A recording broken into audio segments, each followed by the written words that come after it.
এখানে ভোটের বিজেপি মনে করছে আমি এমএলএ। তা আমি শুভেন্দু অধিকারীকে সেদিন বলেছি যে আমি যেদিন ময়দানে মুসলমানদের নিয়ে নেমে যাব না, সেদিন এমন ছাটা ভাগা মার শুরু করবে যে আপনাদের পতাকা বহন করার লোক থাকবে না।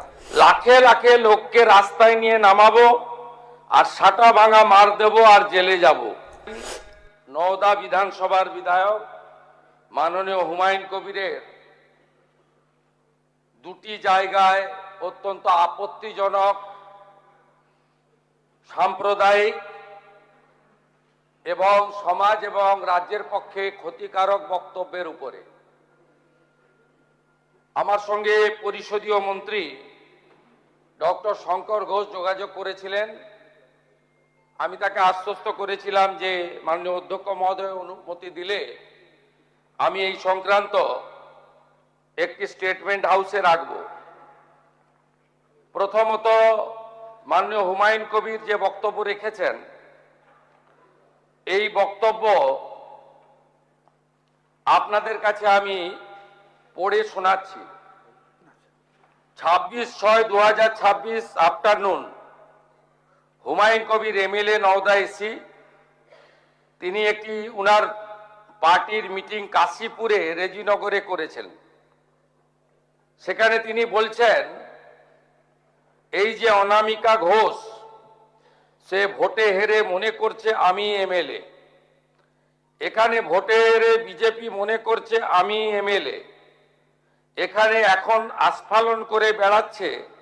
তা আমি শুভেন্দু অধিকারীকে সেদিন বলেছি যে আপনি ভোটে জিতেছেন, আপনার দল জিতেছে, খুব ভালো কথা, কিন্তু মুর্শিদাবাদে আস্ফালনটা একটু কম করবেন।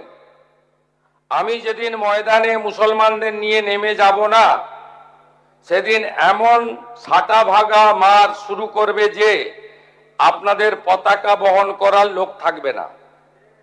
কেস এরকম কেস আমাদের বহরমপুরে জেল খাটা আছে।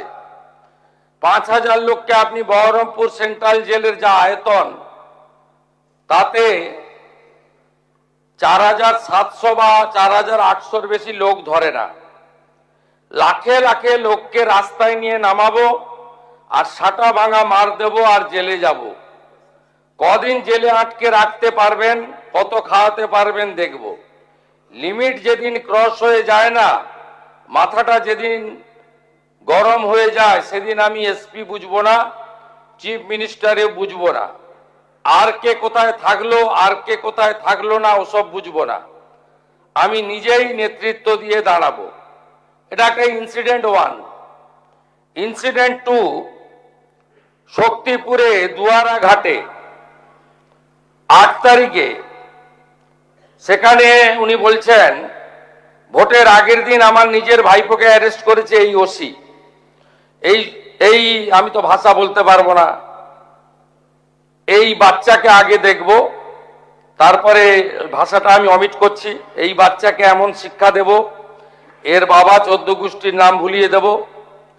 এ লালগোলাতে 500 মুসলমানের লাইফ শেষ করে দিয়ে এসেছে। সত্যভাবে বলবো, এই ওসিকে এখান থেকে সরানো শুধু না, একেবারে অকেজো পোস্টিং দিতে হবে। যদি না দেয় 10,000 লোক নিয়ে থানা ঘিরে একে কলার ধরে থানা থেকে বার করব, পারলে আমাকে রুখে নেবেন। এই দুটো ইনসিডেন্টের পরে আমার মনে হয়েছে যে এনাফি জানাব, সময় এসেছে এই ধরনের লোককে সবক শেখানোর। আপনাকে আমি পরিষ্কার বলছি, মমতা ব্যানার্জি মুখ্যমন্ত্রী নন। আপনি দুর্বল মুখ্যমন্ত্রী পেয়ে যা খুশি করেছেন, যা খুশি বলেছেন।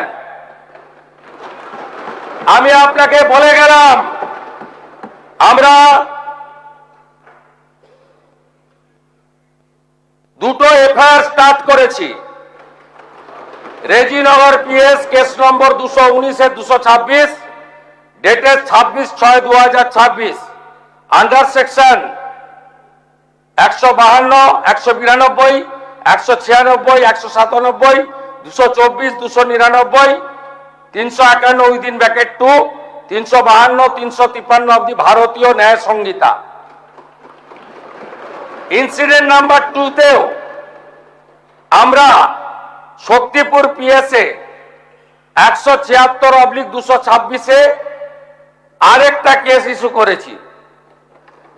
সেই কেসেও আমরা ভারতীয় ন্যায় সংহিতার সমস্ত সেকশন লাগিয়েছি এবং আমি আপনাদেরকে অ্যাসিওর করছি এত বড় ক্ষমতা আপনাকে কেউ দেয়নি।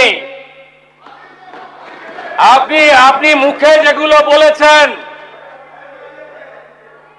আপনাকে আমি বলে গেলাম, আপনি কেন করছেন আমি জানি, আপনি কেন করছেন রাজনৈতিক কারণটা আমি জানি। আপনার এজেন্ডা 2 ছিল। 1 এজেন্ডা ভরতপুর, রেজিনগর, নওদায় সব নির্বাচিত পঞ্চায়েত যে দলেরই হোক ভেঙে আপনার পার্টিতে নিয়ে যাওয়া। আপনি সেটা করতে পারছেন না।